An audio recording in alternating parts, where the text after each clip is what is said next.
បាទក្រុមជ្រាបសួរបងប្អូនអរគ្នាថ្ងៃនេះខ្ញុំមកបង្ហាញទាក់ទងជាមួយនឹងការ upgrade router Megatic របស់យើងពី version 6ទៅកាន់ version 7 អញ្ចឹង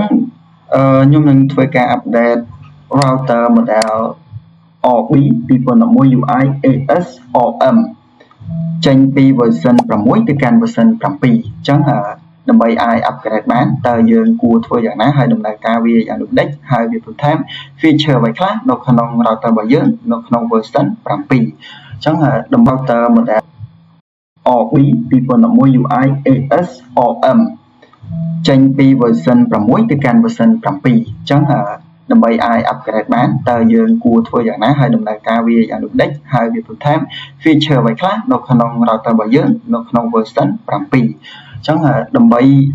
មុននឹងចូលទៅកាន់ការ process ក្នុងការ upgrade ទៅ version 7 ខ្ញុំសូមប្រាប់នៅfeature មួយចំនួនសិនទាក់ទងនឹងគុណសម្បត្តិរបស់វាតើវានឹងជួយឲ្យ router របស់យើងដំណើរការយ៉ាងដូចម្តេចនៅពេលដែលយើងឡើងទៅ version 7 បាទចឹងអានេះគឺនៅពេលដែលយើង upgrade ចូលទៅក្នុង GUI របស់វានឹងបង្ហាញទាក់ទងជាមួយនឹង long term stable ហើយ testing development ហើយនឹង upgrade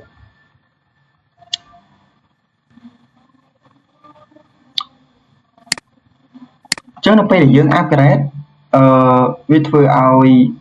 performance របស់ router របស់យើងវាល្អជាងមុនទាក់ទងនឹង CPU resource នៅក្នុង Megatic router របស់យើងវាជួយទាក់ទងជាមួយនឹងបញ្ហា bug មួយចំនួនដែលធ្វើឲ្យដំណើរការនៅក្នុង router Megatic របស់យើងមានបញ្ហាគឺវាទៅធ្វើការជួសជុលបញ្ហាទាំងអស់ហ្នឹងហើយក៏វាបន្ថែមទាក់ទងជាមួយនឹង feature ថ្មីចូលទៅកាន់ router របស់យើងផងដែរនឹងបង្កើនsecurity performance ឲ្យ router របស់យើងផងដែរ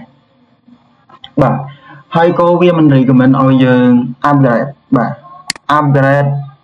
នៅពេលដែលយើងប្រើ router ចាស់នេះវាប្រាប់ហើយថាវាមិន recommend ឲ្យ upgrade ឬក៏ update version 7 នៅក្នុង hardware ដែលក្រោមពី64 MB នៃ RAM អញ្ចឹងអ្នកគ្នាអាចទៅ check resource ឬក៏ព័ត៌មាន detail ទាក់ទងជាមួយនឹងproduct របស់យើងដែលយើងត្រូវ upgrade អញ្ចឹងវាមានប្រាប់ហើយអ្នកគ្នានៅក្នុង website របស់ Megatic អញ្ចឹងណាអញ្ចឹងវាប្រាប់ detail មែនតើថានឹងអាចធ្វើឲ្យបានខ្លះ CPU RAM បាទ performance វាមិនដែរអញ្ចឹងវាប្រាប់ទាំងអស់នៅក្នុងហ្នឹងហើយ architecture របស់វាគឺអានឹងសំខាន់មែនតើអ្នកគ្នា architecture នេះសំខាន់មែនតើពួកវីដេអូបន្ទាប់ខ្ញុំនឹងប្រាប់ថានៅពេលដែលយើង download គឺយើងត្រូវការអីខ្លះក្នុងការផ្ទៀងផ្ទាត់ដើម្បី download package ក៏ត្រូវជាមួយនឹង router របស់យើងក៏ត្រូវជាមួយនឹង architecture នៅក្នុង OS router របស់យើងអញ្ចឹងនេះព័ត៌មានបន្ថែមទាក់ទងជាមួយនឹង router របស់យើងអ្នកគ្នាអាចចូលទៅមើលបានដើម្បីឲ្យវាច្បាស់ក្នុងការ download package ទៅកុំឲ្យខុសអញ្ចឹងណាចឹងវានឹងប្រាប់ឲ្យទាក់ទងនឹង feature ដែលនឹងធ្វើឲ្យវាល្អជាងមុនហើយក៏វា add feature ថ្មីទៅកាន់ router របស់យើងផងដែរទី1គឺ Capman អានឹងទាក់ទងនឹង AP បដារបស់ Megatic ដែលយើងអាចធ្វើ roaming បានធ្វើវាឈ្មោះតែមួយណាគ្នាយើងមានតែនេះរឿងស្មុគស្មាញបន្តិចខ្ញុំមានវីដេអូនៅក្នុង YouTube របស់ខ្ញុំនៅខាងក្រោមអ្នកគ្នាអាចចូលទៅមើលបានទាក់ទងនឹង secret ហ្នឹងហើយទាក់ទងនឹង interface wireless ខ្ញុំមិនសូវ detail ទាក់ទងជាមួយនឹងទាំងអស់ហ្នឹងទេអ្នកគ្នាអាចចូលទៅអានបន្ថែមទាក់ទងនឹងទាំងអស់ហ្នឹងព្រោះវាច្រើនមែនតើអញ្ចឹងខ្ញុំគ្រាន់តែប្រាប់ថាវាបន្ថែមអីខ្លះទាក់ទងនឹង bridge switching ហើយវាគ្រាន់តែធ្វើការធ្វើឲ្យ performance ទាំងអស់ហ្នឹងល្អជាងមុនទេអ្នកទាក់ទង routing queue firewall hotspot static route user manager បាទអញ្ចឹងអ្នកគ្នាចូលទៅអានបាទកុំឲ្យខាត់ពេកយូរខ្ញុំនឹងបង្ហាញទាក់ទងជាមួយនឹងការ upgrade ពី version 6ទៅកាន់ version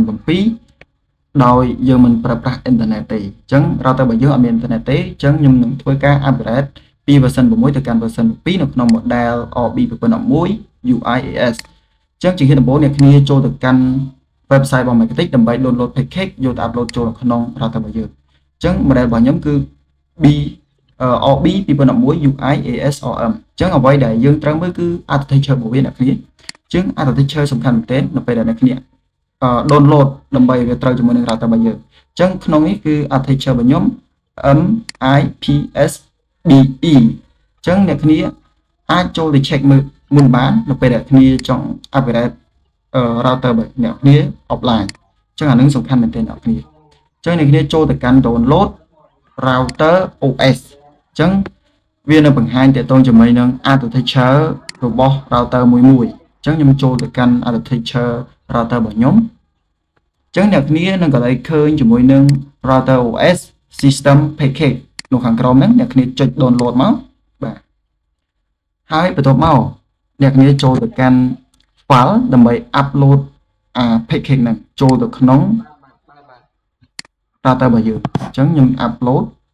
ដែល package របស់យើងមាន extension បាទកម្ម backup ទៅអញ្ចឹង extension មិញខ្ញុំភ្លេចបាត់ហើយអ្នកគ្នាអរគុណអញ្ចឹងយើងធ្វើការ upgrade ចូលទៅupload ចូលទៅយើងចាំវាប្រហែលជាមិនដល់1នាទីទេអ្នកគ្នាប្រហែលជាកន្លះនាទីវានឹងធ្វើការ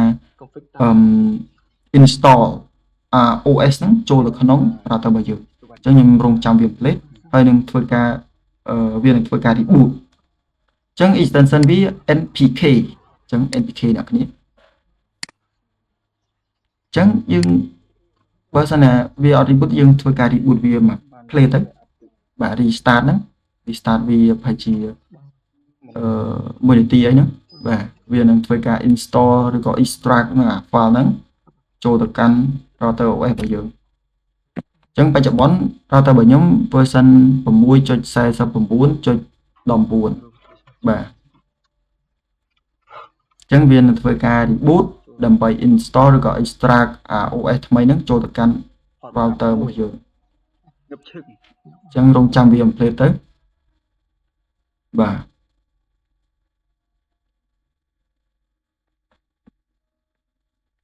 អញ្ចឹងវិធីសាស្ត្រទី2អ្នកគ្នាមានអ៊ីនធឺណិតស្រាប់គ្រាន់តែធ្វើការចូលទៅកាន់system ហើយជ្រើសរើស package ហើយ upgrade ទៅអញ្ចឹងអ្នកគ្នាឃើញអត់នៅពេលដែលយើង upload នៅ package នឹងចូលហើយវាធ្វើការ reboot មួយ plate ឬក៏ restart មួយ plate អញ្ចឹង router របស់យើងឡើងទៅ version 7.21.4 នៅក្នុង router 2011 UIAS RM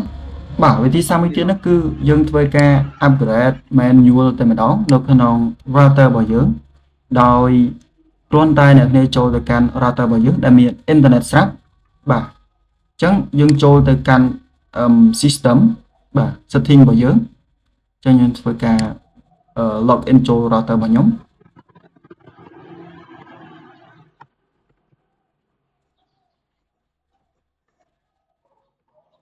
បាទយើងចូលក្នុង router របស់យើងចូលទៅកាន់ system បាទចុចទៅលើ system នៅ menu របស់វាហើយយើងជ្រើសរើសយក router board ដែលអ្នកគ្នានឹងត្រូវធ្វើការ update ដែរដើម្បីឲ្យវាត្រូវជាមួយនឹងversion router OS របស់យើងអញ្ចឹងខ្ញុំចូលទៅ package ហើយ check for update អញ្ចឹងត្រង់នេះអ្នកគ្នាយើងបើសិនជាយើងជ្រើសរើសយក stable កន្លែង channel ហ្នឹងគឺវាអត់អាចលើកដល់ version 7 ទេប៉ុន្តែបើអ្នកគ្នាចង់ upgrade ពីonline យើងចង់ upgrade ពី version 6 ដល់ version 7ត្រូវជ្រើសរើសយក upgrade អញ្ចឹងនៅក្នុងនេះខ្ញុំ upgrade version 6 ទេអញ្ចឹងបើសិនជាយើងយក stable គឺវានឹង upgrade តែ version 6នៅក្នុងversion ចុងក្រោយនៃ version 6អញ្ចឹងណាវាអត់អាចឡើងដល់ version 7ទេអញ្ចឹងតើតាអ្នកគ្នាជ្រើសរើសយក upgrade អញ្ចឹងអានេះខ្ញុំគ្រាន់តែ update បង្ហាញអ្នកគ្នាទេអញ្ចឹងបើសិនជាគ្នាយក stable គឺវាអាចឡើងដល់ version 7ទេអ្នកគ្នាអញ្ចឹងអ្នកគ្នាជ្រើសរើស apply channel ហ្នឹងយក update upgrade អញ្ចឹងវាអាចនឹងឡើងទៅ version 7ហើយអ្នកគ្នាបាទតែនៅក្នុងវាមាន stable វាមាន development វាមាន test វាមាន long term ចឹងអ្នកគ្នាអាចទៅ search មើលបាននៅក្នុង website របស់វាមានប្រាប់ហើយអ្នកគ្នាតែអ្នកគ្នាខ្ញុំ upgrade ជា stable ចឹងមួយចំណុចដែលសំខាន់មួយទៀតគឺនៅក្នុង firmware របស់វាចឹងយើងត្រូវការ upgrade firmware ឲ្យត្រូវជាមួយនឹង OS របស់វាដែរអ្នកគ្នាបាទចឹងយើង upgrade OS ហើយយើងត្រូវ upgrade firmware បាទដែលយើងត្រូវយើងចូលទៅកាន់ system ដែរហើយយើងជ្រើសរើសយក router board upgrade ហើយ reboot វាទៅអ្នកគ្នា reboot វានឹងឡើង version 7ដូចគ្នាជាមួយនឹង version ដែលយើង update ជាមួយនឹង package ឬក៏ online router របស់យើងបាទចឹងវីដេអូរបស់ខ្ញុំមានតែប៉ុណ្្នឹងទេអ្នកគ្នាបើគិតថាវីដេអូនេះមានប្រយោជន៍កុំភ្លេចចុច subscribe នៅក្នុង channel YouTube របស់ខ្ញុំផងអរគុណអ្នកគ្នាសម្រាប់ការចូលចិត្តបាទជម្រាបលា